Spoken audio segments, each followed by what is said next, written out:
Oi, perdão e auto-perdão.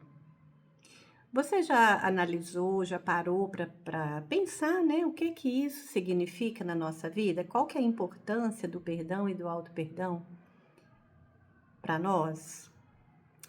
Se nós precisamos perdoar, é porque em algum momento houve uma ação impensada, um desentendimento, uma atitude quando o nosso orgulho sobressaiu naquele momento.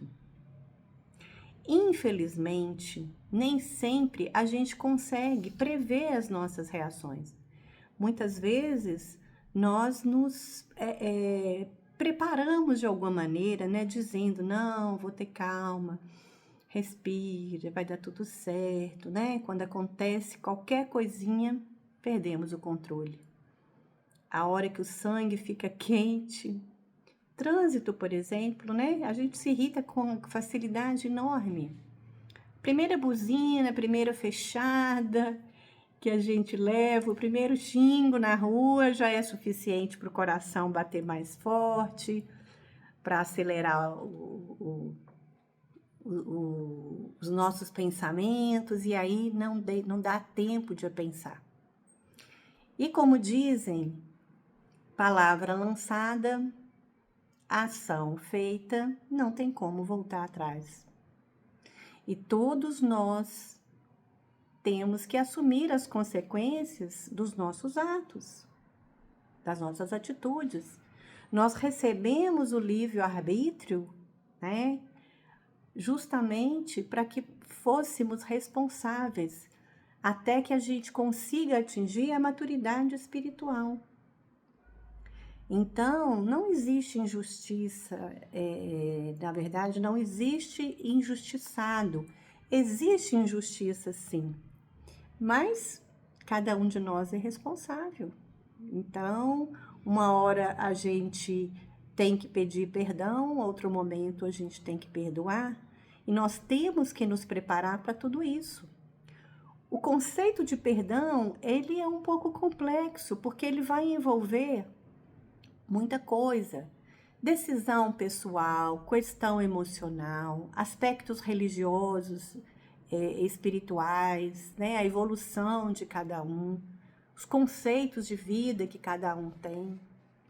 Então, é um pouquinho difícil. E ao longo da nossa vida, o indivíduo ele vai se encontrar em posições diferentes para tomar a posição de perdoar ou de ser perdoado. Assim como nos colocar no lugar do outro. O outro também, ora vai pedir perdão e ora vai ter que ser perdoado. Isso faz parte da vida, da nossa evolução. Mas a gente sempre fica com dúvidas. Afinal, é o melhor pedir perdão? Será que tudo tem que ser perdoado? Lembra lá de Jesus, quando ele fala Pedro pergunta para ele quantas vezes devemos perdoar? E ele fala que não 7 vezes, mas 70 vezes 7 vezes.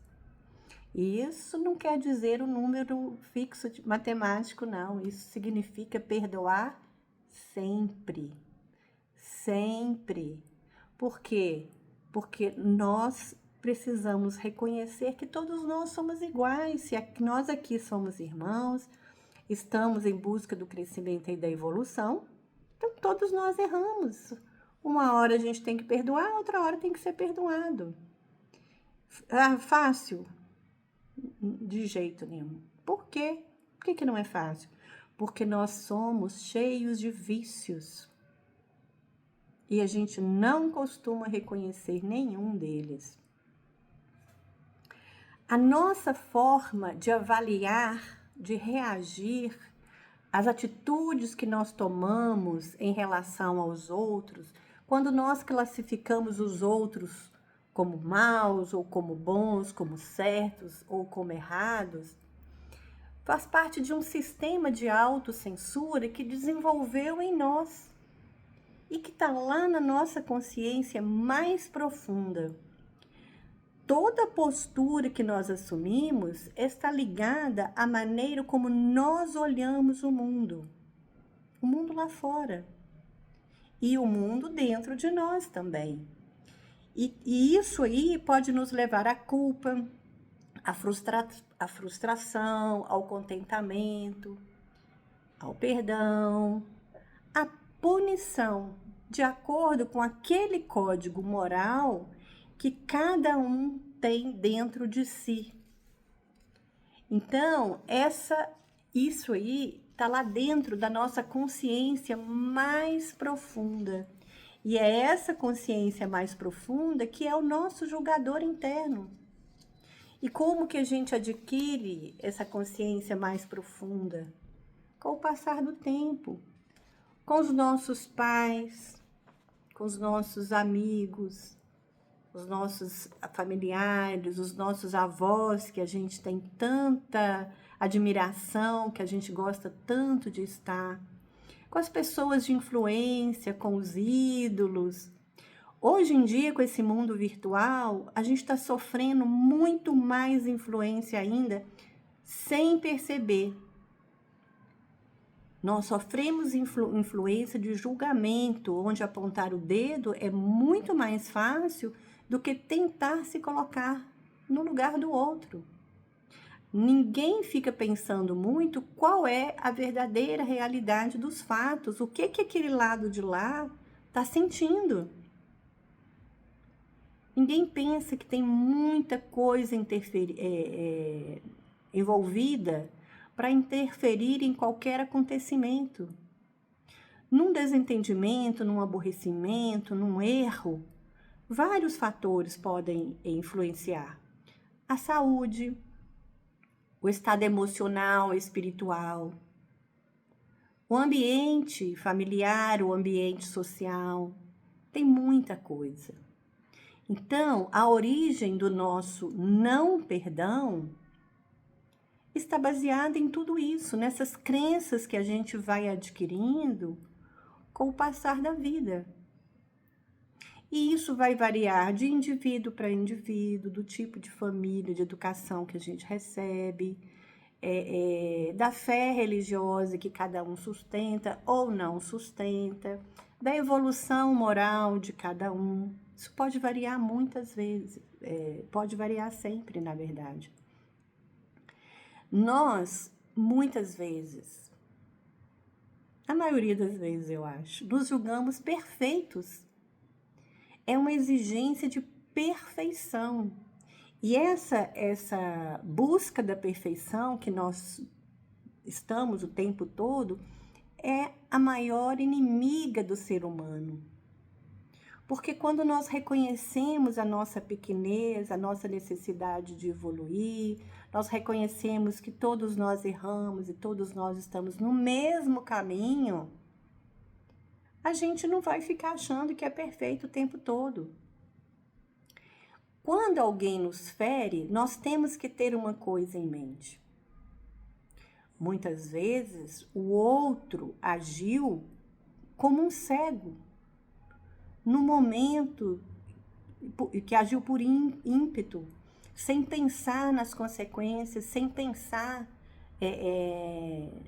no que estava acontecendo, assim, no calor da emoção. Então, nós precisamos agir com calma, com cautela, nesses momentos de irritação, de desentendimento, né? Esperar o coração desacelerar um pouco, esperar o cérebro parar um pouquinho também, né? Para poder raciocinar, usar a razão e não só os sentimentos, não só o coração que está ali quente, acelerado. Porque nós temos a nossa vida em nossas mãos, de certa maneira, com o livre-arbítrio que todos nós temos. Nós temos que nos manter atentos o tempo todo, em alerta. Dessa forma, a gente pode evitar situações dolorosas. Hoje, quantas vezes nós olhamos para trás e nós mesmos dizemos, né? Nossa, se fosse hoje, eu não teria essa mesma atitude. Quando eu olho para trás, eu digo, eu não faria isso novamente, tenho certeza. Mas lá no passado, quando aquela situação ocorreu, o nosso entendimento era outro. E quanto livre de culpa nós estamos? Quanto livre de culpa nós nos sentimos? Nós não conhecemos os mistérios da vida. Então, não tomar consciência das nossas imperfeições, das nossas limitações, de admitir que nós somos imperfeitos, é o mesmo, quando a gente não admite essas fraquezas, é o mesmo que dizer que nós somos oniscientes, nós somos perfeitos, o Todo-Poderoso. Nossa, e nós não somos nada perante a vida, nós somos insignificantes perante a vida, perante o universo. Quantas vezes nós já ouvimos, né? Ou falamos ou ouvimos de alguém: me culpo por ter sido tão ingênuo. Ou tenho raiva de mim mesmo por ter me deixado envolver por esse sentimento. Tenho raiva de mim mesmo por ter sido tão tolo. Tenho raiva de mim mesmo por ter acreditado. Mas isso faz parte. Quantas vezes nós não dizemos ou ouvimos: eu fui tão imaturo nessa história, eu tinha que ter percebido, ter previsto tantos problemas. Ou dizer: como eu gostaria que as coisas fossem diferentes. Não consigo me perdoar. Olha, não consigo me perdoar. São muitas as formas que nós usamos para expressar, para admitir a nossa culpa. E o não perdão e o não perdão a nós mesmos, por não compreender a nossa fragilidade, a nossa pequenez, é doída. Tem muitas consequências. Existe uma frase que diz: toda verdade tem 3 lados. O de um lado, o do outro lado e o de Deus. Então, em toda situação, a gente não vai saber quem é que estava totalmente certo, quem é que estava totalmente errado. Às vezes, todo mundo está certo e todo mundo está errado. Somente Deus, em sua infinita misericórdia, é que sabe das coisas. E Ele não nos julga. Não existe aquele julgamento final, né, que fica lá, São Pedro, que você vai falar as coisas que você fez, e aí ele vai te julgar. Não existe. Quem é que nos julga? A nossa própria consciência. Todas as leis de Deus estão aí. E elas foram feitas para todos. Então, querendo ou não, em determinado momento, a nossa consciência vai entrar em ação. E nós vamos ter que admitir a nossa dificuldade, o nosso erro, a nossa falta, a nossa deficiência.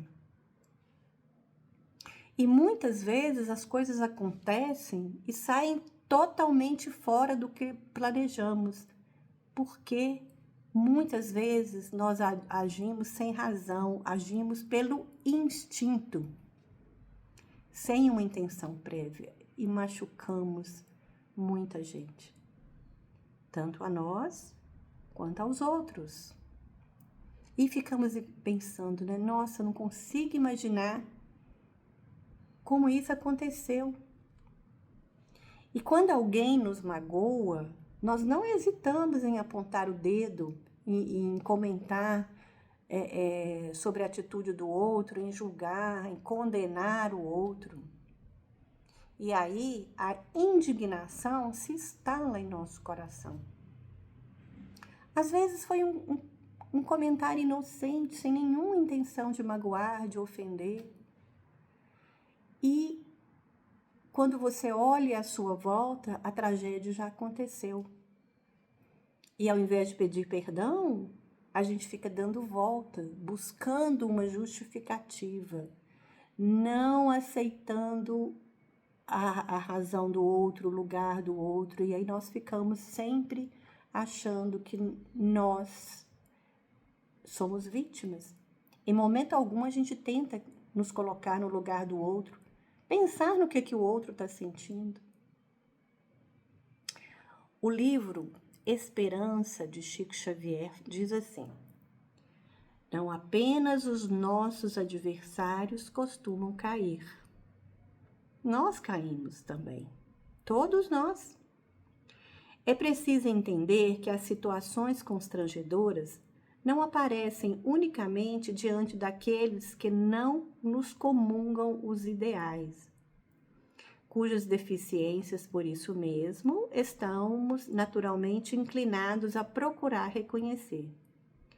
As criaturas que mais amamos erram, como temos errado, e adquirem compromissos indesejáveis, como tantas vezes nós. Temos nós abraçado problemas difíceis de resolver. E todos eles, os irmãos que revalam a estrada, de certo pedem palavras que os esclareçam e braços que os levantem.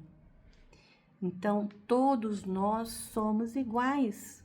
Uma hora nós somos os braços que levantam o outro, e muitas vezes somos nós que precisamos de braços para nos ajudar. Todos erramos. Todos temos imperfeições. Todos temos dificuldade, porque o que mais temos se chama orgulho. Mas na hora de uma dificuldade dessa, de um desentendimento, de uma dor, a gente deveria lembrar de Jesus e pensar: o que Jesus teria feito no meu lugar? O que Jesus teria me aconselhado? O que ele teria me dito naquele momento? Olha o que Jesus comenta no Evangelho de Marcos, capítulo 2, versículo 17. Os sãos não necessitam de médico, mas sim os que estão doentes. Eu não vim chamar os justos, mas sim os pecadores ao arrependimento. Quem está são, quem está feliz, de bem com a vida, não precisa de médico. Agora, os que sentem dor, que a mente não está boa, está descontrolada, esses precisam de ajuda. E são as pessoas, os seres que têm as deficiências, o orgulho, as dores na alma, que Jesus veio curar, que ele veio buscar. Quem são essas pessoas? Somos todos nós, porque todos nós temos erros, todos nós sofremos, admitamos ou não, em um determinado ou em outro. A dor chega e ela se instala. E somos nós que Jesus veio curar com o seu evangelho, sendo um modelo de amor, de bondade para todos nós. A gente precisa refletir muito sobre essa passagem. A justiça, ela vem com Jesus para todos nós, porque todos somos doentes. Todos nós precisamos buscar a nossa consciência, precisamos refletir sobre a nossa pequenez e a necessidade de crescimento e evolução, e Jesus veio para isso, para ser nosso guia e modelo. É para ele que a gente tem que olhar e pensar o que Jesus faria no meu lugar, qual conselho ele me daria neste momento. Por que deixar a raiva tomar conta? Por que deixar o orgulho falar mais forte? No nosso descontrole, nós não buscamos essas palavras de Jesus. Nós vamos lá no Velho Testamento, quando dizia olho por olho, dente por dente. Nos esquecendo que hoje, passados aí mais de 2000 anos, Nós somos seres diferentes. Naquela época, Moisés veio abrindo caminho para Jesus. As pessoas eram muito mais rudes, com pouca evolução intelectual e moral. Então precisava de um Deus mais duro, mais rigoroso, para que Moisés pudesse controlar aquele povo que caminhava junto com ele. Hoje não. Hoje nós temos a obrigação de pensar diferente. Ao invés de usar a comodidade, né, das frases do Velho Testamento, perguntar o que Jesus faria no meu lugar. Se todos nós erramos, e isso faz parte da nossa vida, do nosso aprendizado, do nosso crescimento, precisamos realizar a reforma íntima que a gente tanto fala. Dar o primeiro passo, nos conscientizarmos dessas fraquezas que nós temos e da fraqueza do outro também, e ser misericordioso.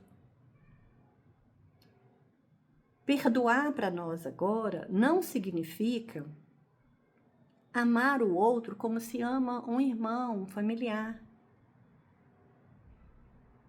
Não é amar quem nos feriu como nós amamos um filho. Nós não temos evolução moral e espiritual para tanto. Precisamos caminhar e trabalhar muito. Mas só de perdoar já é um grande começo. É uma decisão que nós tomamos em busca da nossa libertação. Porque quando nós não perdoamos, seja o outro, seja nós mesmos, nós caímos na escravidão da dor, da lembrança daquela dor, daquele momento. É um fardo que nós carregamos pela vida fora. Para que carregar um peso tão grande? A gente anda curvado perante a vida. E a todo momento, a todo tempo, aquela dor vem na nossa mente, no nosso coração. Aquele sentimento, ele aflora de novo. E é preciso muita coragem para perdoar. Muita coragem para buscar a cura espiritual. Não é fácil passar por cima das nossas dificuldades, das nossas deficiências morais. É difícil, é muito difícil.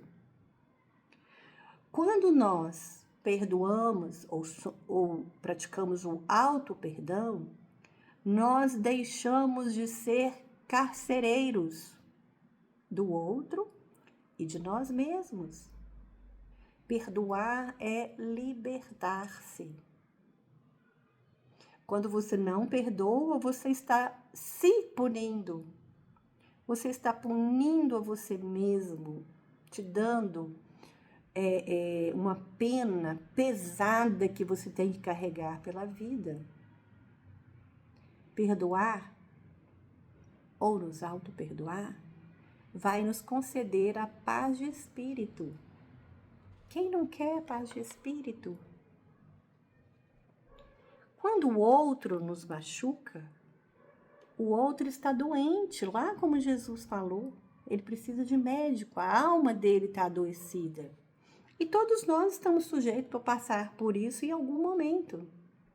Então, a gente tem que agir com compaixão, para com o outro e para conosco mesmos. Não só perdoando os outros, mas praticando o auto-perdão. O auto-perdão é um gesto de amor por nós mesmos. O perdão também, porque quando você perdoa o outro, você tira o peso de cima de você, de dentro do seu coração. Você tira aquela responsabilidade, aquela culpa de querer que o outro seja infeliz. Então, quando nós aceitamos que o outro também é pequeno, que o outro também erra, já é um caminho que nós estamos praticando para buscar a renovação. A renovação que Deus nos permite, nos concede, na busca da nossa evolução espiritual. Dessa forma, a gente vai conviver com a realidade de uma forma melhor E a gente não vai ficar iludido achando que nós somos diferentes. Nos perdoar é viver em paz. Perdoar é quando nós reconhecemos que aqueles que nos cercam são o reflexo de nós mesmos, de nossos pensamentos e das nossas convicções. É quando a gente reconhece que o outro é como nós. Porque ninguém está no lugar errado. Todo mundo tem os amigos que precisa, a família que precisa, o trabalho que precisa. Mora no país onde precisa. Ninguém está no lugar errado. No livro Renovando Atitudes, do Francisco do Espírito Santo Neto, ele fala: perdoar aos inimigos é pedir perdão para si mesmo, pois, enquanto não nos libertamos da necessidade de punir o próximo, não estaremos recebendo a dádiva da compreensão para o auto-perdão. Enquanto não nos libertamos da necessidade de punir o próximo, não receberemos a dádiva da compreensão para o auto-perdão. Vamos refletir nisso. E o livro da Esperança encerra assim: reconhecendo, pois, que todos somos suscetíveis de queda, todos nós, uma hora estamos embaixo, outra hora estamos em cima. Saibamos estender incessantemente compaixão e socorro onde estivermos, sem escárnio para com nossas feridas e sem louvor para as nossas fraquezas, agindo por irmãos afetuosos e compassivos, mas leais e sinceros uns dos outros, a fim de continuarmos todos juntos na construção do bem eterno, trabalhando e servindo, cada qual de nós em seu próprio lugar. O Paulo costumava dizer assim, o apóstolo Paulo, ele costumava dizer: o bem que eu quero não consigo fazer, mas o mal que eu não quero, eu faço. Então, quando o Paulo fala isso, ele não está justificando o mal, mas ele está mostrando a compreensão humana, a limitação que ele tem, a luta interna entre praticar o bem e praticar o mal. Ele não quer praticar o mal, mas ele acaba praticando, porque isso ainda está ainda no ser humano, né? Esse ser humano que está buscando reconhecimento e o crescimento.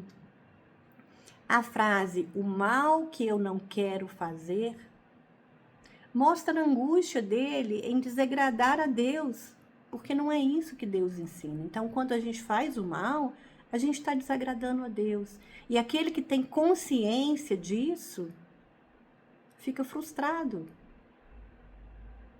E a gente vê que a gente está tentando reagir ou agir de maneira contrária. E ele também sugere a libertação de um ciclo de pecado com a prática constante do bem.